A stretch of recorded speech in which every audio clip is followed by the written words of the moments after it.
এই মুহূর্তে যে খবরের দিকে আমরা নজর রাখবো, শান্তনু ঠাকুরকে হুমকি, চিঠিতে কেন্দ্রীয় প্রতিমন্ত্রীকে হুমকি।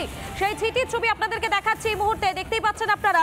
কেন্দ্রীয় প্রতিমন্ত্রী, তাকে কিন্তু হুমকি দেওয়া হয়েছে। শান্তনু ঠাকুরকে হুমকি চিঠি, সাদা কাগজে টাইপ করা চিঠিতে হুমকি, এমনটাই কিন্তু জানা যাচ্ছে।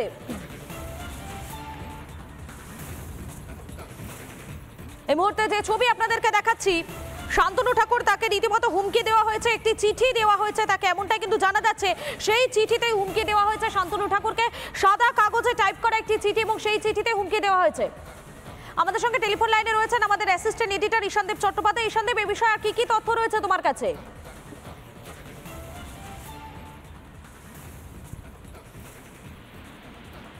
ঈশানদেব, শোনা যাচ্ছে?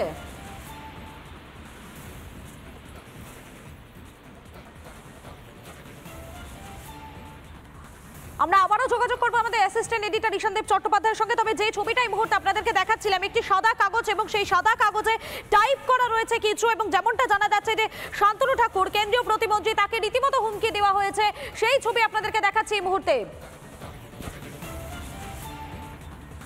শান্তনু ঠাকুরকে হুমকি, চিঠিতে কেন্দ্রীয় প্রতিমন্ত্রীকে হুমকি, সাদা কাগজে টাইপ করা চিঠিতে হুমকি।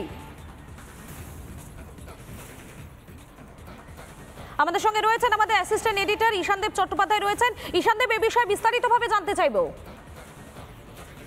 দেখো মধুকল্পিতা, যে চিঠিটা সামনে এসেছে এবং যে চিঠি নিয়ে অভিযোগ উঠছে, তাতে প্রকাশ্যে লেখা হয়েছে যে যারা চিঠি লিখছেন তারা লস্করে তৈবার মতন একটি নিষিদ্ধ জঙ্গি সংগঠনের সদস্য, এবং তারা হাফিজ সঈদের নির্দেশে কাজ শুরু করে দেবেন। শান্তনু ঠাকুরকে লেখা চিঠিতে এই রকম স্পষ্ট হুমকি দেওয়া হয়েছে, এবং বলা হয়েছে যে পশ্চিমবঙ্গে যদি এনআরসি লাগু হয়, যদি পশ্চিমবঙ্গে এনআরসি কার্যকরী হয়, এবং তাতে একটি বিশেষ সম্প্রদায়ের নাম উল্লেখ করে বলা হয়েছে যে সেই সম্প্রদায়ের মানুষজন যদি অত্যাচারিত হন, তাহলে মতুয়া ঠাকুর বাড়ি উড়িয়ে দেওয়া হবে, মতুয়া ঠাকুর বাড়িতে কাউকে বাঁচানো যাবে না, এইরকম ভাবে হুমকি দেওয়া হয়েছে। অত্যন্ত ভয়ঙ্কর হুমকি। এবং দেখো, এখানে যারা এই চিঠিতে যারা নিম্ন স্বাক্ষরকারীগণ রয়েছেন, তারা নিজেদের নামও প্রকাশ করেছেন এবং নির্দিষ্ট ঠিকানাও দিয়েছেন যে কোন এলাকার বাসিন্দা। উত্তর 24 পরগনারই একটি অংশ থেকে এই চিঠি পাঠানো হয়েছে, এবং সেখানে লেখা হয়েছে শান্তনু ঠাকুরের উদ্দেশ্যে লেখা হয়েছে যে শান্তনু ঠাকুর, প্রথমে শান্তনু ঠাকুরের কুশল সংবাদ জিজ্ঞাসা করা হয়েছে চিঠিতে। দেখে নাও মধুকল্পিতা চিঠি ভালো করে তুমি, সেখানে কুশল সংবাদ জিজ্ঞাসা করা হয়েছে, বলা হয়েছে আশা করি আপনি ভালো আছেন, এবং তারপরে এই হুমকি সেখানে লেখা হয়েছে যে যদি পশ্চিমবঙ্গে এনআরসি কার্যকরী হয় এবং তার জন্য একটি বিশেষ সম্প্রদায় যদি অত্যাচারিত হয়, তাহলে লস্করে তৈবার তরফ থেকে কাজ শুরু করা হবে হাফিজ সঈদের নির্দেশে, এবং সেখানে মতুয়া ঠাকুর বাড়ি উড়িয়ে দেওয়া হবে, কাউকে বাঁচানো যাবে না।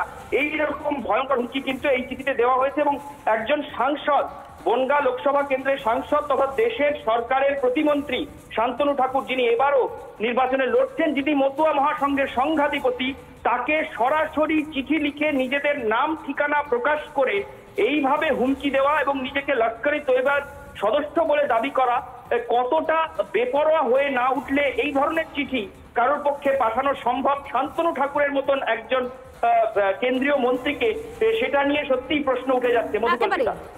একেবারে ধন্যবাদ। আমাদের সঙ্গে ছিলেন আমাদের অ্যাসিস্ট্যান্ট এডিটর ঈশানদেব চট্টোপাধ্যায়। এবং এই যে এই বিষয় নিয়ে কেন্দ্রীয় প্রতিমন্ত্রী শান্তনু ঠাকুর তিনি কি বলছেন একবার শোনাবো আপনাদের। মন্ত্রণালয় জানাবো, আমি কেস করবো এটা নিয়ে, যে এই রাজ্যের পুলিশ প্রশাসনের কি অবস্থা, কি দুরবস্থা, সেটা আমি জানতে চাই, এবং ডাইরেক্ট সেন্ট্রালে মাননীয় প্রধানমন্ত্রীজি, গৃহমন্ত্রীজির সঙ্গে কথা বলবো, এবং আপনাদের প্রেস মাধ্যমে এই রাজ্যের মুখ্যমন্ত্রীকে অবগত করালাম যে আপনার রাজ্যে আপনি পুলিশ মন্ত্রী হওয়ার পরেও এরকম লস্করে তৈবার মাধ্যমে থ্রেট আসে একজন প্রাক্তন মন্ত্রী, একজন প্রাক্তন সাংসদের বাড়ি। তো আমি সেন্ট্রাল গভর্নমেন্টের মন্ত্রী, যেহেতু সেন্ট্রাল গভর্নমেন্ট মানে আমাদের এই সিএ করেছে, আগামী দিনে সিটিজেনশিপ অ্যামেন্ডমেন্ট, সেটা আমরা এখনো ডিক্লেয়ার করিনি, সেটা হবে কি হবে না সেটাও আমরা জানি না, কিন্তু এরকম টাইপের থ্রেটিং বিষয়গুলো রাজ্যের মুখ্যমন্ত্রী অবগত হওয়া উচিত।